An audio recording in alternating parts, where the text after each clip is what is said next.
You're listening to The Dr. Chris Show. Are you tired of the short-term patch to your health problems?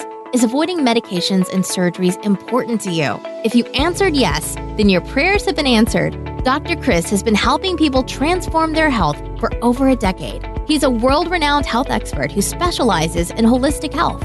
He's a professional speaker, chiropractor, and international best-selling author. It's his mission to help you reach your full God-given potential through holistic health and healing. Get ready to be inspired and transformed. Here's your host, Dr. Chris. All right, everyone, and welcome to another episode where disease takes a dive and people come to thrive. And today we're going to be listening to a really awesome speaker. I think she has so many aspects of her background that makes her just an amazing person that she is today in helping people reach their fullest potential, which is Pischy. She is a trilingual, holistic mind and body coach who helps people from all walks of life, whether it be CEOs, business owners, just high achievers, maximize sustainable health and success, both in business and in personal life. So I think that's such a huge area to cover, right? With people that are very successful, but she's been able to cultivate it, make it simple for people, and has made it effective for them to go to that next level as well. So whether it's, you're looking at your mind, your body, your spirit, your business, you name it, your finances,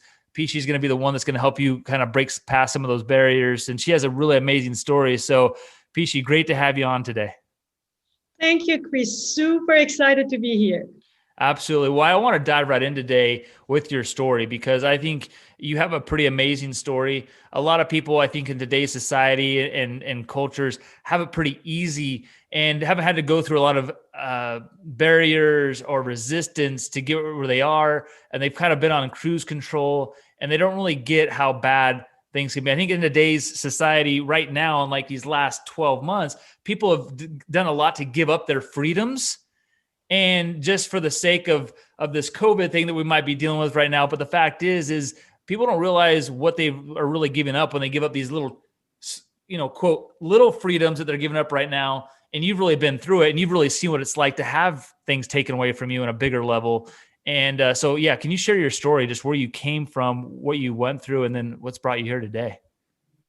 Absolutely. So I was born and raised in Tehran, in the country of Iran. And unfortunately, at the age of 6, the Islamic Revolution happened. So I come from a very open-minded, simply put, in a very Western style family. So we were not religious. So when the revolution happened, it meant a lot of negative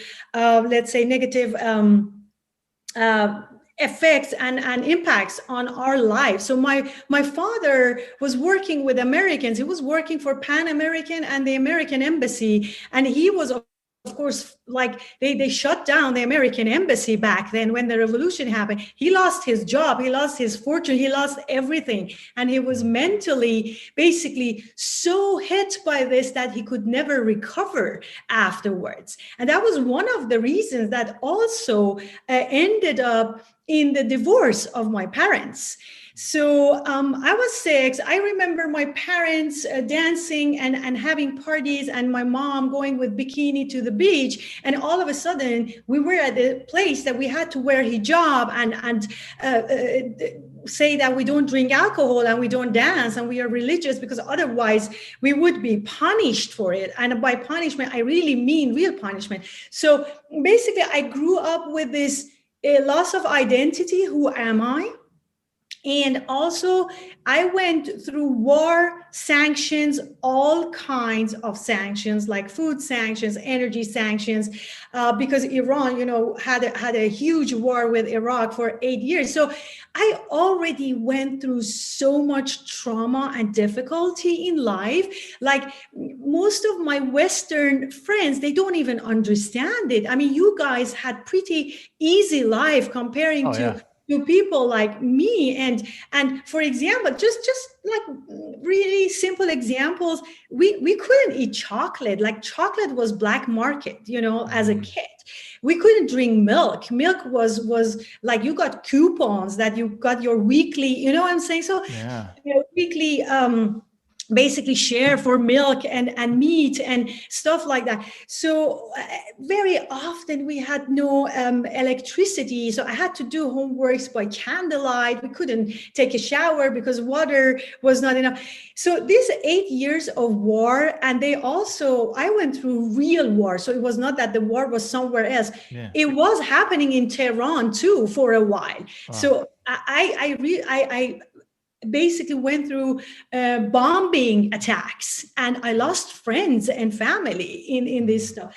So therefore, that was actually a very interesting point that you mentioned. COVID for me was not a big deal, to be honest with you. Oh, yeah. When I was talking to my clients or even to my friends and family here, and many of them were like, "Oh my God, this is a crisis." I said, "You don't know what a crisis is, actually. No offense, but." Yeah.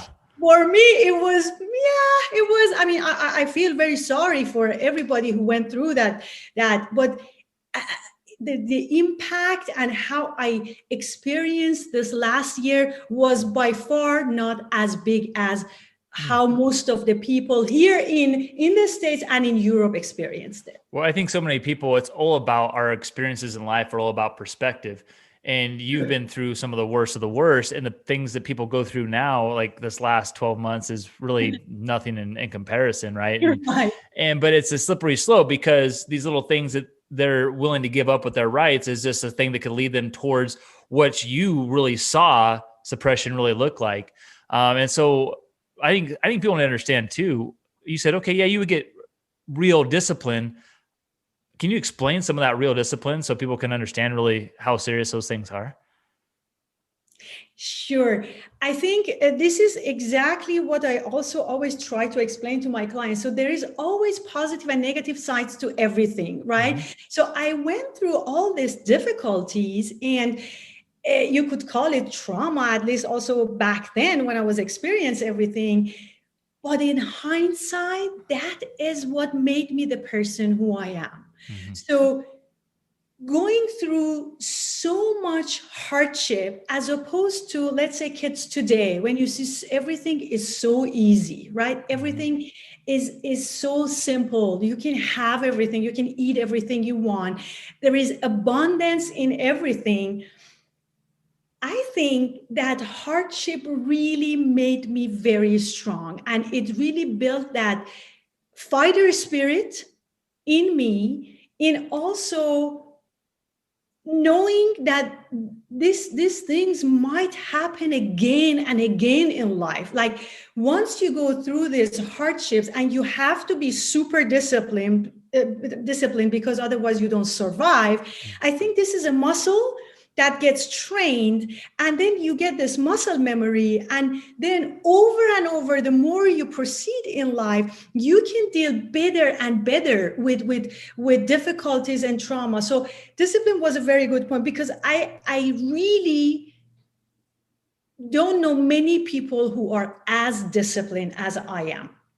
And I don't want to give myself too much credit. And I don't want to say I was like this from the beginning. I think it really was an add-on, everything that I went through, that made me be so conscious about myself, how I should function in this world to win, and how I can also basically accept being disciplined.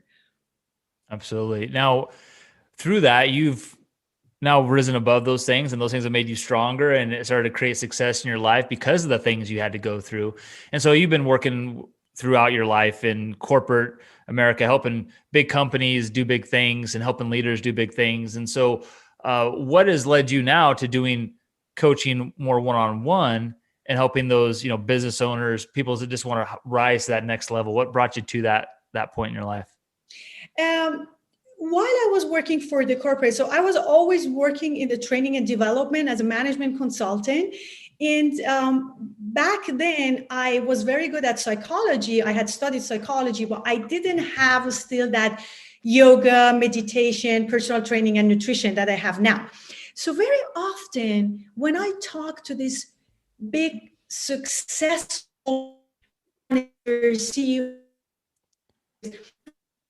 I heard that there is a fine line between the overall well-being, and also, of course, the physical aspect. Not only what's going on in the mind. I mean, I always hear it, mindset is everything. By far, mindset is not everything. Mindset is something that we need in order to be successful, but we need other things. So very often when I was talking to people, I heard terms like, I can't sleep. I mean, they were successful. They were making a lot of money. They were contributing a lot towards the company, but I can't sleep at night. I don't find the right balance in my private life and work. I don't have time for working out. I don't have time to eat healthy. So that made me think, how could I actually, when I sit down here and I'm making career plan for them, how could I be more of help? Instead of just telling them, okay, you need a successor, you need to go through these trainings, you need to. So this is only one aspect, right? Why do I not have that qualification to tell them, in order to get a better sleep, you have to do this. In order to have a better nutrition, you have. So I didn't have that qualification, Yeah. So that actually brought me to the point, said, you know what? I think if I go and study nutrition and personal training, yoga, mindfulness, that would make it much more holistic. And that would make me to a way more competent business partner. So that is how it started in the corporate life. And in 2015, well, I was working in London. I lived in 7 countries and worked in many different countries. So before I came to the United States, the last 3 years I was living in London, and then they closed their office in London, and I had the choice to go somewhere abroad, like far from London. And I didn't make that choice. I decided to leave like many other people. And that was the point. I could go and find another job in a company, but that was the point I thought, why not helping the individuals more rather than giving my services only to the companies? Not that it's a bad thing. I enjoyed doing it for almost 20 years, but why not now focusing more and more on a one-on-one and a more basically closer and more intimate relationship with the clients. And that's how the idea of my company, DARE2LiVE Coach, started to rise. And my idea of having client and providing holistic coaching basically was given birth. So what are some of the things that you're doing with your clients to help them reach that next level? Well, I always try to have the holistic approach. I mean, very often you get the answer from the client, I don't need mindset. My mindset is great. So it is like when I say, well, my holistic package involves mindset. No, my mindset is great. But then when you go deeper and deeper into the conversation, you see that there is a need also to strengthening at least the mindset. So I have, in every single niche, I have clients at the moment. I have clients who do only personal training with me. I have clients who do nutrition, yoga, and clients who only want to talk like mindset coaching, success coaching. But what I promote more and more, and what I want or wish myself to be established and known for, is more, as I said, the holistic coach, like really basically taking the client where they are and bringing them to their goals as fast as possible in a holistic way. Well, that's great. You mentioned mindset isn't everything, but then when you ask about that, and a lot of people might feel they're confident, they have confidence, but mindset isn't just confidence. And so what are you finding that are some common roadblocks for individuals when it comes to their mindset and how they're processing things? I think the major problem that many people have is human beings are designed to suppress emotions overall, over and over throughout the years. We always get hurt as a kid, or in our first love, or in our first relationship, or through our teachers. And we feel that getting hurt is nothing pleasant. So we try to basically, instead of basically recognizing and acknowledging these feelings, try to suppress them. So many people, they get conditioned, and like you say, they are very confident. Also, when you see them from the outside, they have a very confident appearance. They look like they are very on top of everything, but deep down, there are many, many suppressed emotions and lots of trauma. And I am not even doing that old-fashioned psychology where I say we have to sit down and go through your childhood for 30 sessions. Actually, exactly the opposite. I am way more for, let's just talk about it briefly, find out what's the problem, and let's talk about future from here to where you want to go. But most people, I get it over and over, they really are not aware of what is deep inside. They don't even want to know, because when you open the door, it's so many suppressed and uncomfortable emotions come on. So they put the, basically they close the door back and they are not really aware of who they are. So that's interesting. So how do you find that you help people be more aware of who they are? And is it, obviously it's that holistic approach, I'm sure, to help them get there, right? And so what are some ways to help people identify that? Because sometimes it's tough to help, to kind of self-analyze and say, okay, what's really the underlying issue, especially if you think you got it all together, but you need coaching. So there's some aspect that you're not hitting your goals. So what does that look like for the average person, or what do you find works best for the average person? Sure. Yeah, it is always very difficult for most of the people to basically open themselves up to someone. And I think the first and most important step is really building that relationship and having the connection. I also do not accept everybody if I find out that there is no chemistry for whatever reason, or there are huge differences in the values and moral values. I don't work with them, and they are of course free to choose as well. But once the connection is established, I gain trust very quickly. Like, people see me, we start talking, and for whatever reason, they trust me. So thankfully, once I build the connection and the relationship is there, then there is no stop. Like, they really open up and things come out that they tell me over and over. I hear it over and over, also from my friends. I have never told this to anyone before. So they trust me with everything. And I think one reason is also they recognize very quickly I don't judge.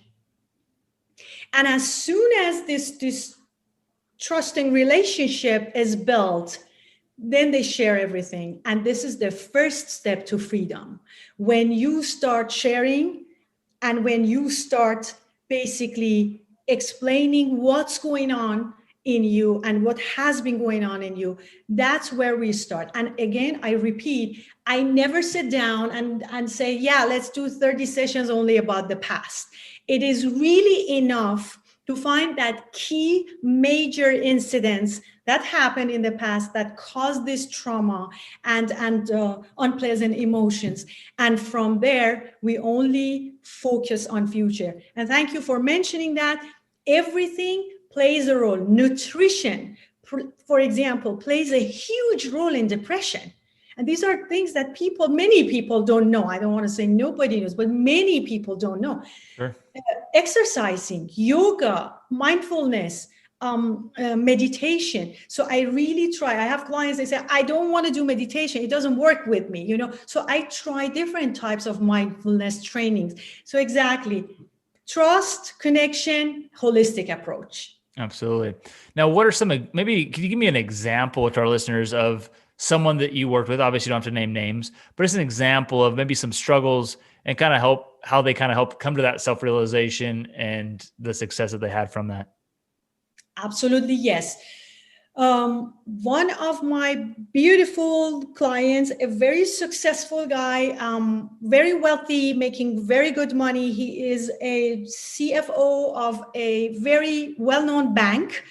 But he was also physically fit. He always worked out, but he has a huge difficulty building relationships. And not only with women, but also with people generally. A superficial going out and drinking beer is always fine, but basically building deeper relationships where there is love and trust and a real connection. It was very difficult for him. And he's a good looking dude. I mean, he has everything. I really mean it. So, and the problem when we started talking, the problem was like mostly, not the whole problem, was his very first love and very first relationship that left him for another man. And all these years he thought he's over it and that's all good, but basically he wasn't, and obviously he wasn't. And this not having a deeper relationship was causing him a lot of physical problems. Like he was suffering, he plays football, but he was suffering very badly from back pain, shoulder pain, hip pain. And he went to doctors and did X amount of x-rays and stuff. And nobody could find anything. He's top fit, he's 45, top fit. And when I started explaining to him that, listen, for example, one of the reasons why Italian, they do eat so much carb, but they are still healthy, is this very strong family relationship that they have in Southern Europe. This is so igniting for the spirit that it actually makes up for a nutrition that might not be even perfect. You know what I'm saying? Yeah. And he really didn't know that. He's like, really? I'm like, yeah, this is all emotional. This could be all emotional. So we worked through that. We talked a lot and we are in contact actually basically every week. And he told me he's getting more and more with time rid of his back pain and especially from his hip pain, and he can play better football now. So he's building relationships, he's making friends, and it's just awesome. And it's helping him heal those relationships, right? Absolutely. So how do you feel about with everyone being segregated right now, right? People being secluded, quarantined, not able to have them build these relationships and have this. How do you feel that plays into people's health right now and how important that is? I think it is very important. I feel and see it every day that people cannot really deal with this very well. I mean, it was very easy for me, as I said, don't want to brag, but I really enjoyed that time off and everything. And but I hear it from people that this is really getting harder from day to day. And the only thing that I can say is, again, everything starts in life with loving yourself and being at ease with yourself. And this again goes back to everything that we just talked about, like knowing your emotions, what has happened in you. So if you can reach that, being at ease with yourself, being alone with yourself, spending time with yourself, this will all get easier because this is not going to be forever. This is just a temporary thing. But I see that mental health is really, of many people, is really suffering. So what I can really suggest to people is mindfulness, do meditation, start loving yourself, start accepting yourself the way you are. Don't be afraid of hidden and suppressed emotions. Do self-analyze, sit down, talk to people that you trust, I mean, we have Zoom and everything, at least we can connect via these things. Imagine Corona has happened 40 years ago with no iPhone, with no Zoom. I mean, that would be a disaster, right? That would be a real disaster. So yeah, self-love, self-analyze, getting to know each other, and of course, exercise, yoga, meditate, and eat right.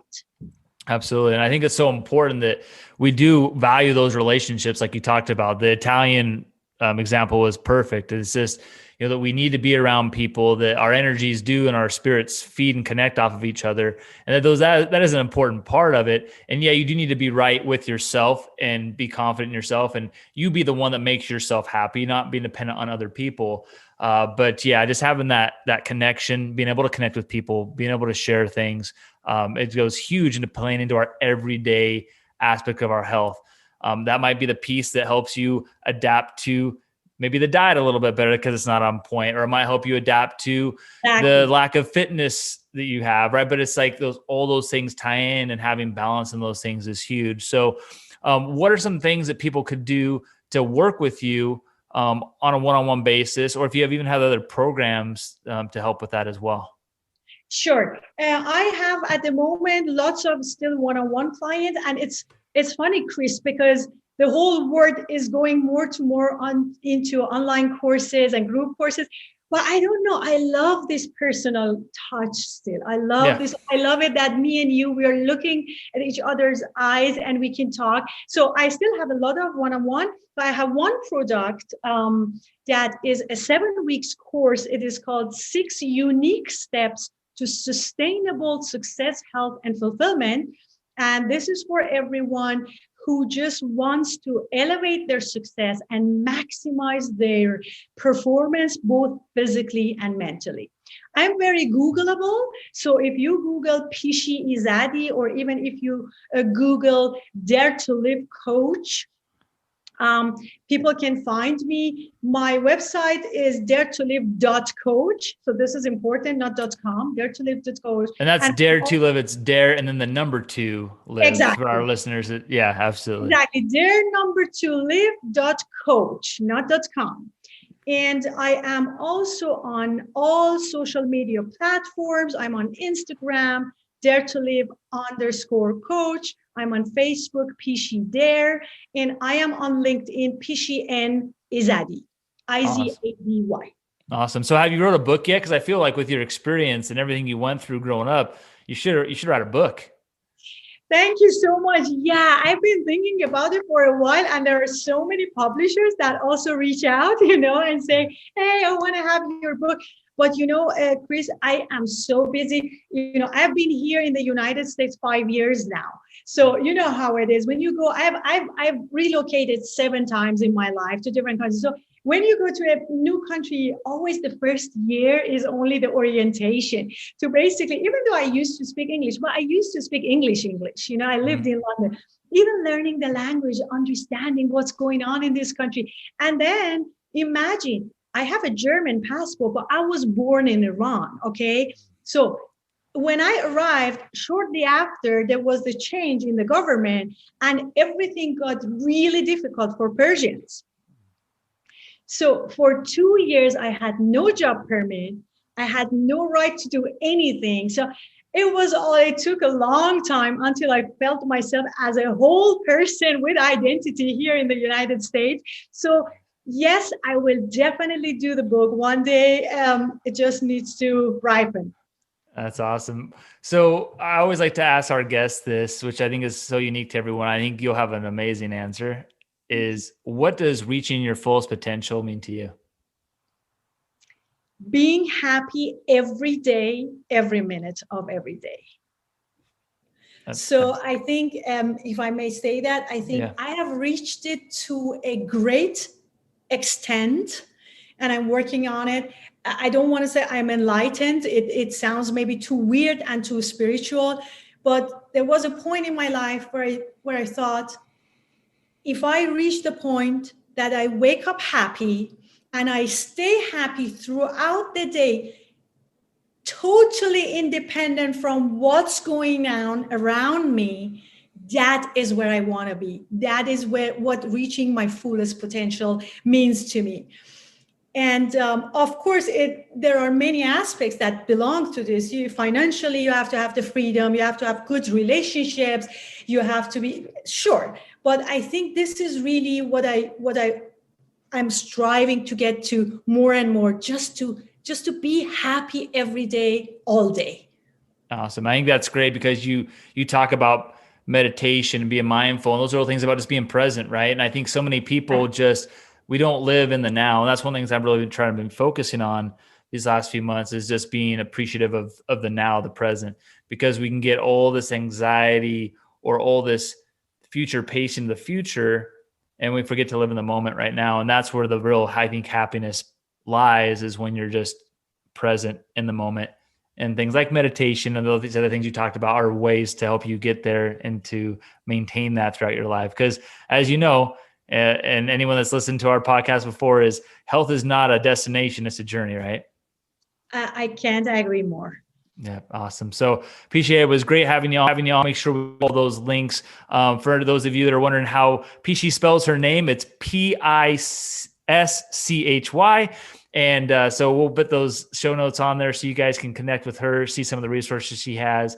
And Pischy, hey, it was great talking with you today. I appreciate all you've been through to share with others.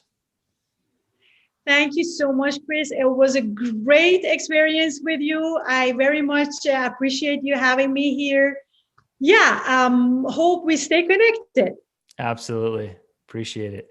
Thanks for listening, and we hope you enjoyed today's episode. To get this and other episodes and other free resources we mentioned today, go to newedgewellness.com or listen to the Happy Healthy Hormones with Dr. Chris podcast on iTunes, Google Play, or Stitcher.